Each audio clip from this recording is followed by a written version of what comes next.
우리는 이 세상을 사는 동안에 많은 거절을 경험하게 돼 있어요. 지인에게 단순한 부탁인데도 그런 부탁을 거절당하기도 하고, 또 친구들로부터 어렸을 때부터 소외를 당하는 경험을 하기도 하고, 사랑하는 이성에게 이별 통보를 당하기도 하고, 회사에 입사 지원을 했는데 거절당하기도 하고, 우리는 참 많은 거절을 경험하는데, 이 거절은 우리의 삶의 모든 영역에서 다 일어나죠. 사실 거절이 문제는 아니에요. 왜냐하면 우리는 거절을 당하면서만 사는 것이 아니라 그만큼 우리가 거절을 하기도 하면서 살잖아요. 어떻게 보면 거절을 아예 못하는 게 더 문제일 수 있습니다. 필요할 때는 거절을 해야만 더 건강한 삶을 살아갈 수 있습니다. 이게 거절이 문제가 아니라 우리가 거절을 당했을 때에 우리의 마음에 생채기가 난 그 거절의 상처, 그리고 내가 거절당했다는 것으로 인하여서 계속 반복되는 그 고통, 즉 거절감이 우리에게 문제가 되는 거예요. 사람들은 거절감을 겪게 될까봐 두려워해요. 그래서 이 거절감을 당하지 않기 위해서 두 가지를 선택을 하는데, 첫 번째는 회피하려고 해요. 아예 거절을 당할 수 있는 상황 자체를 안 만들려고 해요. 이성에게 거절당할까봐 두려워서 아예 사귀지를 않으려고 한다는 거예요. 물건을 팔 때 고객으로부터 거절당하는 것이 두려워서 아예 영업을 기피한다든지, 심지어 우리 그리스도인들도 전도를 해야 되는데 전도할 때에 거절당하게 될까봐 두려워서 아예 전도를 안 하는 그리스도인들도 참 많이 있어요. 두 번째, 사람들이 거절감을 느끼지 않기 위해서 하는 두 번째 선택은 처세술의 선택 방법을 써요. 어떻게 하면 거절당하지 않고 상품을 팔 수 있을까? 어떻게 하면 거절을 당하지 않고 내 의견을 관철시킬 수 있을까? 라고 하는 그 처세술에 관해서 많이 연구하고 많이 공부해요. 그런데 이미 거절당해서 내 마음에 생채기로 남아있고 고통으로 남아있는 거절감은 어떻게 할까요? 근데 사람들은 거절을 당하지 않으려고는 길을 쓰지만 이미 거절당했기 때문에 내 마음에 있는 그런 거절감의 고통에 대해서는 별로 관심을 기울이지 않아요. 우리가 방치한 거절감은 우리의 마음 깊숙이 자리를 잡고 계속되는 고통의 신호를 보내죠. 그 계속되는 고통의 신호는 우리도 모르는 사이에 우리의 삶이 불행한 삶이 될 수 있도록 우리의 마음을 자꾸 왜곡시켜 놔. 감기를 방치하면 폐렴이 되는 것처럼 거절감을 방치하면은요, 나 자신에게, 타인에게, 세상을 향하여 부정적인 감정이 쌓이게 됩니다. 절망, 좌절, 황량, 허무, 실패, 낮은 자존감, 자기 비하, 불신, 두려움, 한없이 부정적인 삶의 늪으로 우리를 막 빨아들여요. 여러분 어제 뉴스 보셨어요? 한 한의사 부부가 정신지체를 앓는다는 이유로 자기의 어린 아들을 4년 전에 필리핀에다가 버렸어요. 그런데 그게 발각이 돼요. 그래서 그 한의사 부부는 각각 2년 6개월의 실형을 선고받았어요. 우리나라 있을 때도 이미 그 전에 막 절에다가 갖다 버리기도 하고, 그런데 다시 돌아오자 또 어디다 보내기도 하고, 그래서 아예 못 돌아오도록 필리핀에다 갖다 버려요. 그 아이는요, 부모로부터 입은 그 거절감의 상처 때문에 한쪽 눈은 실명을 했고 나머지 눈도 지금 실명되어져 가고 있습니다. 다시는 부모님에게 또다시 버려지는 상처에 그 거절감을 당하고 싶지 않아서 경찰에게, 부모에게는 자기는 가고 싶지 않다고, 그 어린 아들이 거부하고 있다고. 이미 그 아이의 마음속에는 세상과 부모에 대한 부정적인 생각과 분노로 가득 차 있어요. 여러분, 이 아이가 앞으로 건강한 생활을 할 수 있을까요? 쉽지 않아요. 이사야 선지자가 우리 예수님께서 이 세상에 오시면 우리 예수님께서는 거절을 당하시게 되실 거고 그 거절감의 상처를 입게 되실 거라고 이사야 선지자가 예언했습니다. 이사야 53장 3절에 그는 멸시를 받아 사람들에게 버림받았으며 간고를 많이 겪었으며 질고를 아는 자라. 마치 사람들이 그에게서 얼굴을 가리는 것 같이 멸시를 당하였고 그를 귀히 여기지 아니하였도다 그랬습니다. 여러분, 예수님께서 이 세상에 태어나셨을 때는 어땠어요? 헤롯 왕이 어린 아기 예수님을 죽이려고 했어요. 그래서 자기 고향에 있지 못하고 애국으로 피신할 수밖에 없었어요. 공생의 사역을 시작할 때에는요, 형제들도 예수님을 거절했어요. 고향 사람들도 예수님을 거부했어요. 어디를 가든지 예수님에 대해서 이야기를 하면 나사렛 시골 출신이라고 예수님을 거절했어요. 예수님은 계속 거절당하셨어요. 예수님은 계속 거절감의 상처를 입으셨어요. 예수님도 누가복음 2장 24절에서 또 이르시되 내가 진실로 너희에게 이르노니 선지자가 고향에서는 환영을 받는 자가 없느니라. 예수님께서는 우리가 함께 읽은 오늘 본문 말씀에서도 거절당하셨어요. 거절감의 상처를 경험하셨어요. 오늘 본문 요한복음 6장 66절에서 67절에 그때부터 그의 제자 중에서 많은 사람이 떠나가고 다시 그와 함께 다니지 아니하더라. 예수께서 12제자에게 이르시되 너희도 가려느냐. 사람들이 임금 되어달라 그랬는데 사람들이 원하는 임금이 되지 않으셨더니 떠나갔어요. 다시 떡을 만들어서 먹여달라고 원했는데 예수님께서 그렇게 하지 않으시니까 또 사람들이 떠나갔어요. 예수님께서 말씀하셨어요. 너희 조상들을 한번 봐라. 광야에 40년 동안 있을 때 하나님께서 매일 만나를 먹여주셨다. 그런데 그 만나 40년 동안 먹고 어떻게 됩니까? 그 만나 매일 먹었지만 하나님께서 매일 만나 내려주셨지만 그 만나 먹고 결국 죽었다. 하나님께서 이전에는 먹고 죽을 양식을 내려주셨다면 이제는 하늘에서 양식을 내려주셨는데 이번에 내려주신 양식은 먹고 영원히 죽지 않는 영생하는 생명의 떡을 내려주셨다. 그 영생하는 생명의 떡이 바로 나 예수다. 그러므로 너희는 이제 먹고 죽는 떡을 먹을 것이 아니라 하나님께서 이번에는 먹고 죽지 않도록 내려주신 떡인 나 예수를 먹어야 된다. 나 예수를 먹는 것은 나를 믿는 것이다.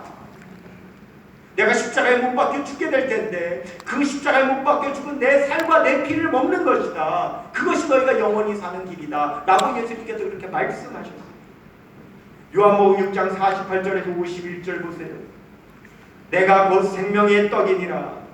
너희 조상들은 광야에서 만나를 먹었어도 죽었거니와 이는 하늘에서 내려오는 떡이니 사람으로 하여금 먹고 죽지 아니하게 하는 것이니라.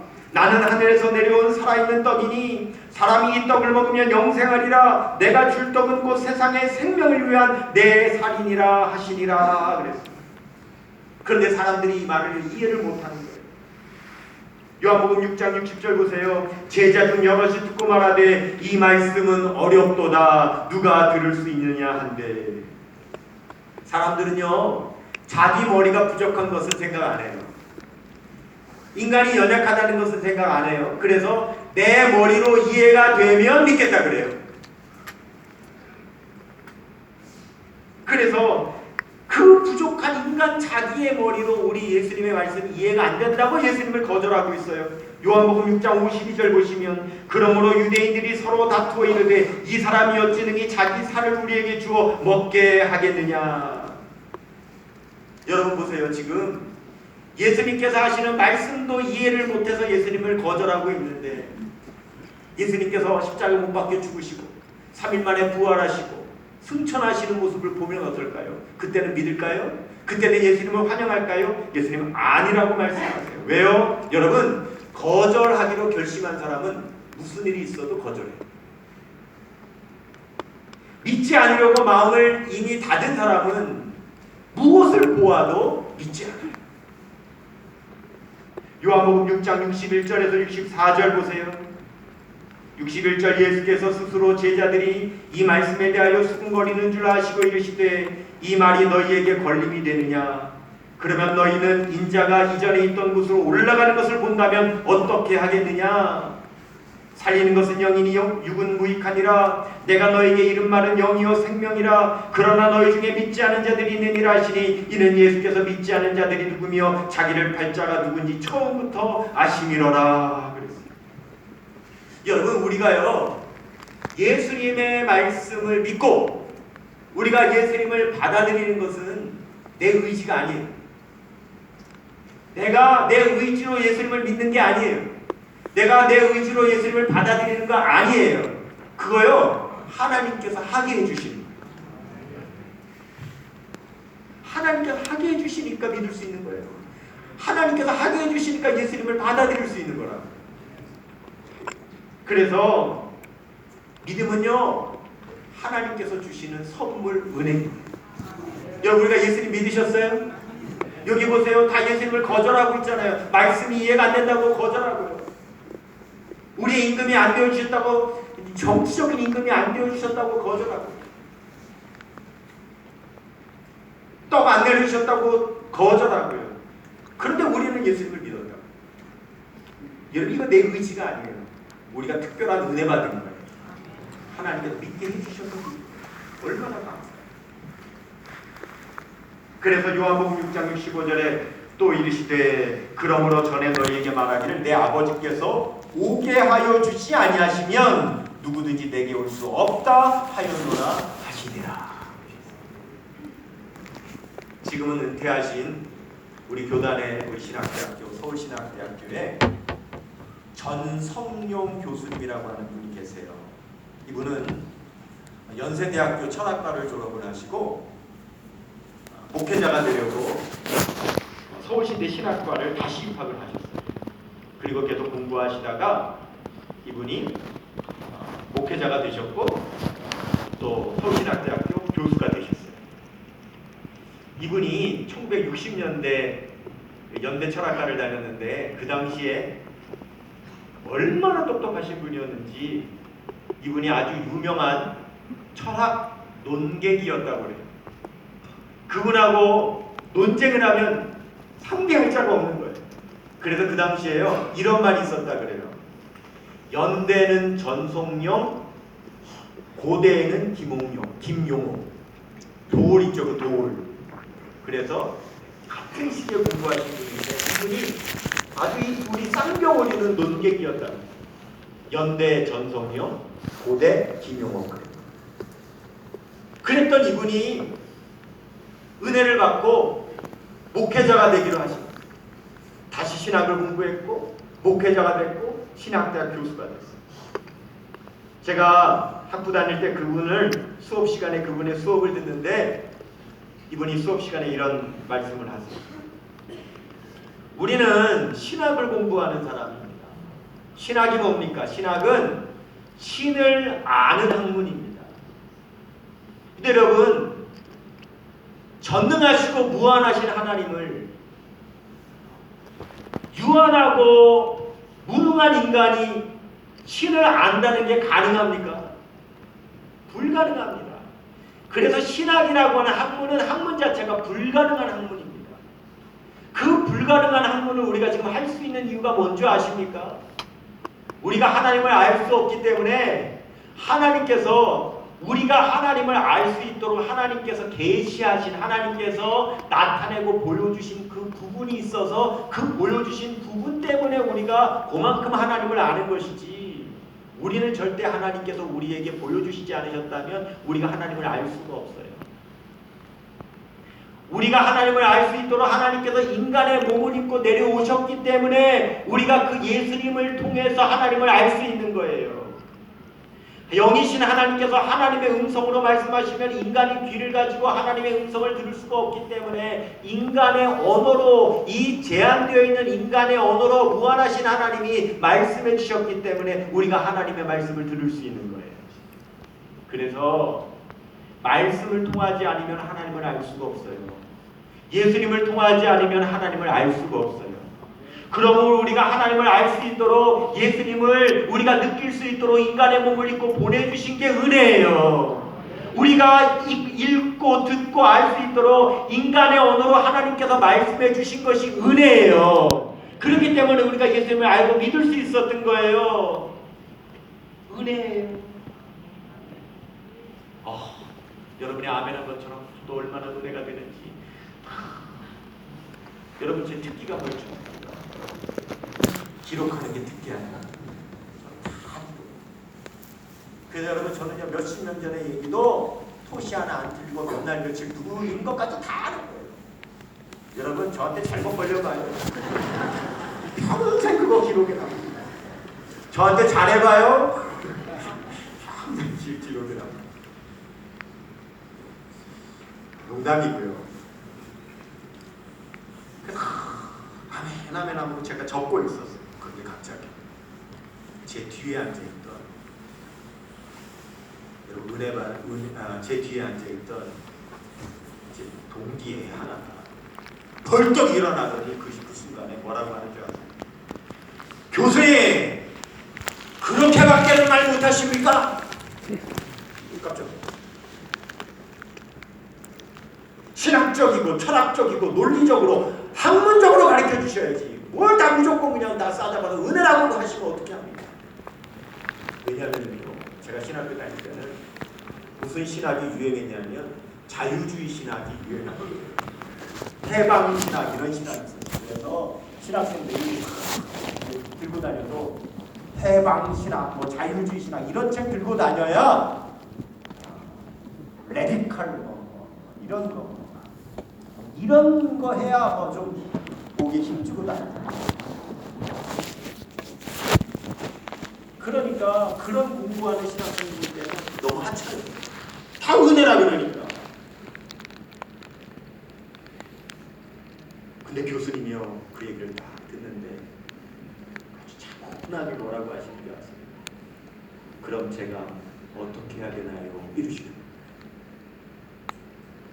교수님이 이렇게까지 있으면 수그러들어야 되는데, 이 친구가 하는 말입니다. 교수님, 공부 좀 하세요. 와,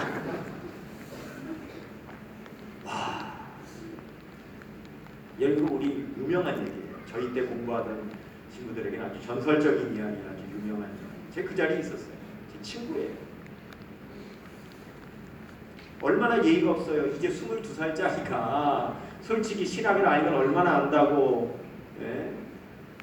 그 교수님한테 공부 좀 하세요 그래요. 야, 그런데도 그 교수님이요, 그 자리에서 이렇게 말하시는 거예요. 예, 죄송합니다. 제가 더 공부하겠습니다. 이러시는 거죠. 그런데 정말 그러고요, 다음 학기에 사표 쓰셨어요. 그리고 학교를 그만두시고 영국으로 다시 유학을 가셨어요. 이분이 연대 철학과를 나오고 서울시대 신학과를 나오고 서울시대 대학원을 나오고 다시 연대에서 연대 신학과에서 박사를 받으셨거든요.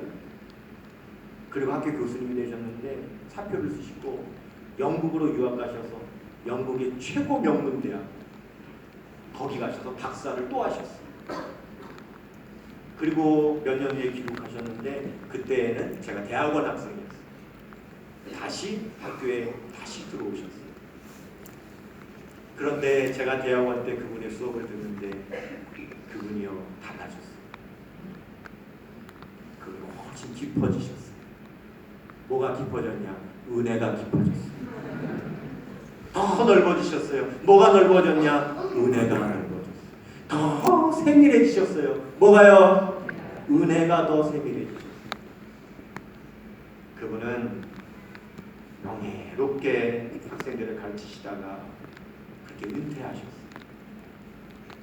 그때 여러분, 교수님 공부 좀 하세요. 그랬던 제 친구 지금 어디서 뭐 하는지 아는 사람이 아무도 없어요.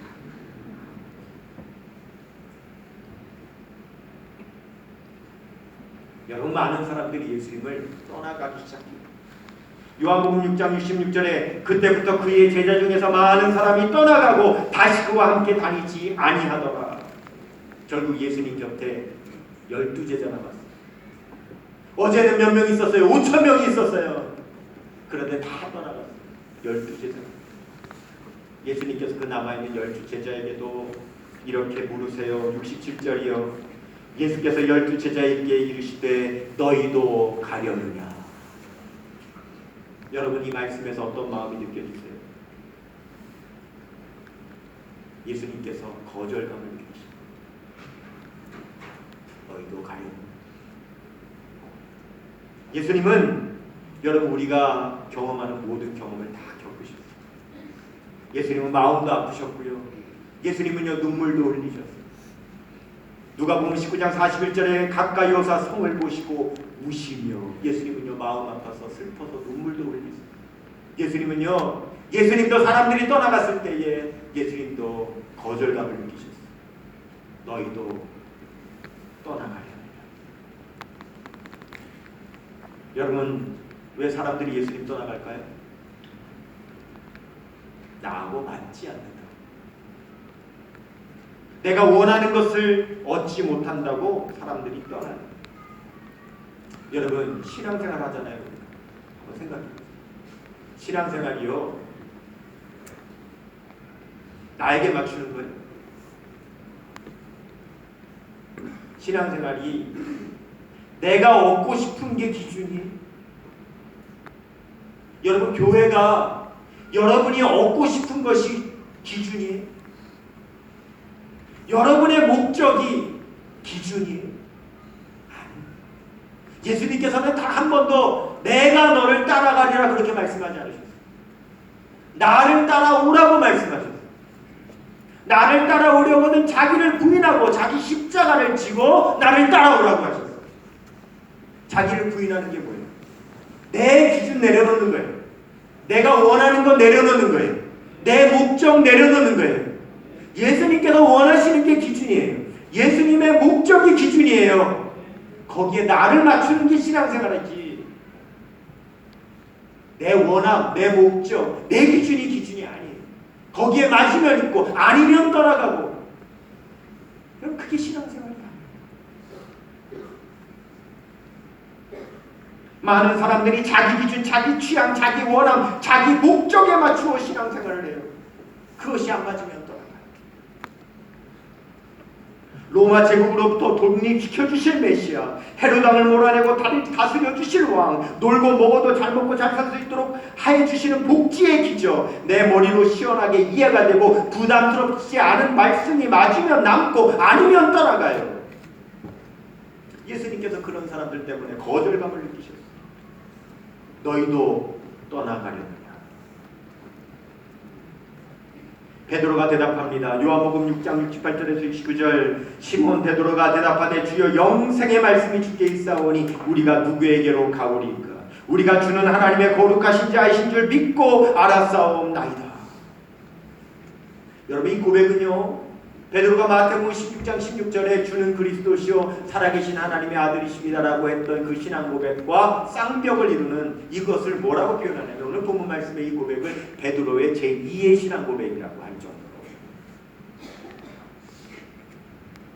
그렇게 불리는 위대한 신앙 고백입니다. 한번 따라하겠습니다. 영생의 말씀이 주께 있사오니 우리가 누구에게로 가오리까? 여러분, 이것은 신앙 고백이에요. 이 고백이 우리의 신앙 고백이 되어야 될 줄로 믿습니다.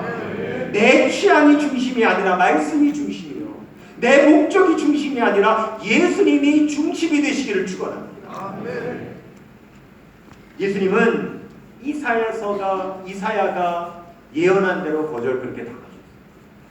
그런데 이사야 선지자는요, 예수님께서 거절당할 것만 말씀하신 것이 아니라 그 거절당하시게 될 것이라고 하는 말씀에 이어서 다른 예언도 했는데, 이사야서 53장 4절에 보면 그는 실로 우리의 질고를 지고 우리의 슬픔을 당하였거늘 우리는 생각하기는 그는 징벌을 받아 하나님께 맞으며 고난을 당한다 하였노라.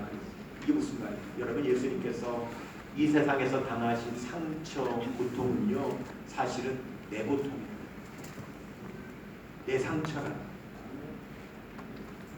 그러면 왜 예수님께서는 이 세상에 오셔서 내가 당할 고통과 내가 당할 상처를 당하셨는가?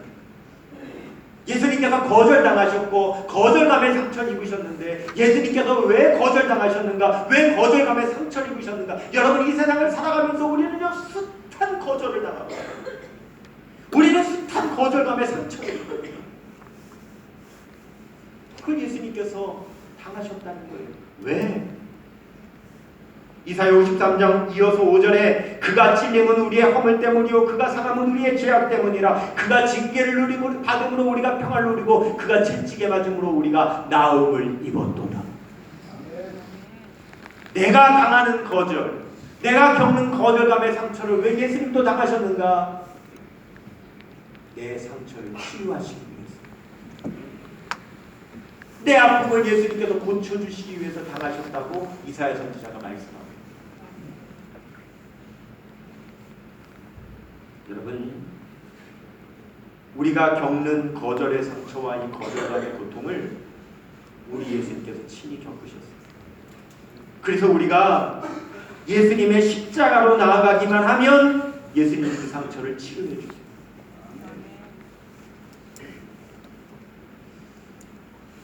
제가 여러분 은혜가 안 될까봐 사실은 예로 들까 말까 다 뺐는데, 사람이 거절당한 상처가 있으면요, 그 다음에요 생활이 정상적으로 안 되거든요. 예전에 여러분 이선이라고 하는 가수가 있었어요. 이선이라고 하는 가수 알죠? 유명한 가수가 부른 유명한 노래 중에 갈등이라는 노래. 저는 이런 얘기하면 우리 성도님들 다 이해를 못해가지고 재미가 없어요. 뭐 세상에서 살아봤어야지 뭐 끄떡끄떡할 텐데, 뭐 내가 예를 들면 뭔 소리야 다 이러시니까 여러분 다 거룩하게 사셔가지고. 이선희의 갈등이라는 노래 가사가 있네요. 죄송합니다. 여러분 시험 들까봐 제가 사실 뺐어요. 왜냐면 목사가 저런 것도 외우나 일실까봐. 근데 왜 제가 왜 외우냐면 중학교 때 제가 좋아했던 노래라서 가사를. 그런데 이게 제가 나중에 상담을 공부할 때 그게 그대로 나와요. 그 노래가 이래요. 가사 보세요. 지금 나의 곁에 있는 사람은 누구? 진정 날 사랑하실 사람인가? 그대의 사랑 영원하다 약속하지만 이별 뒤에 그 사람도 그랬답니다.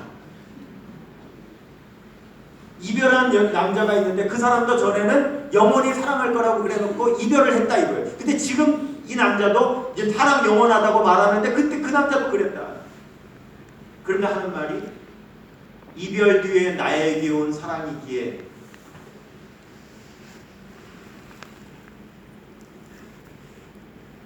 맞죠? 이 노래를 불러야지 가사가 나오는데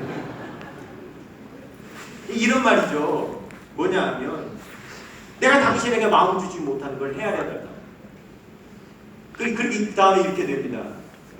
이별 뒤엔 사랑이, 그 다음에 사랑 뒤엔 무엇이 기다리나요?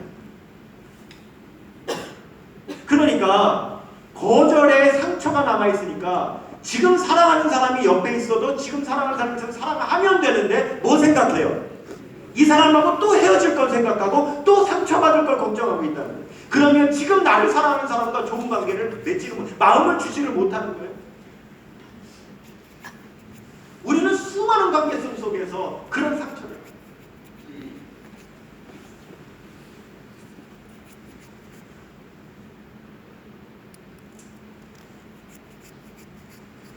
그렇지만 예수님께서 나와 똑같은 거절의 상처를 입으신 것은 예수님께 나오기만 하면 예수님 그 십자가 안에서 우리의 그 모든 상처를 치료해 주시기 위해서. 우리가 하나님 앞에 내어놓고 기도하면 하나님께서 다 품어주시고 고쳐주시고 회복시켜주시고 그가 찔림은 우리의 허물 때문이요 그가 상함은 우리의 죄악 때문이라 그가 징계를 받음으로 우리가 평안을 누리고 그가 채찍에 맞음으로 우리가 나음을 입었도다.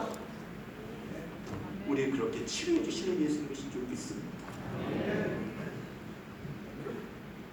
20년 전이에요. 밤 9시에 떠날 수 없어. 내 취향, 내 목적에 맞추어 예수님을 따르거나 예수님을 떠나지 마시기를 바랍니다. 너희도 가련. 예수님 물으실 때에 여러분의 대답은 무엇입니까? 따라하십시다. 영생의 말씀이 주께 있사오니 우리가 누구에게로 가오리까? 저와 여러분의 신앙 고백을 우리 모두 다 같이 자리에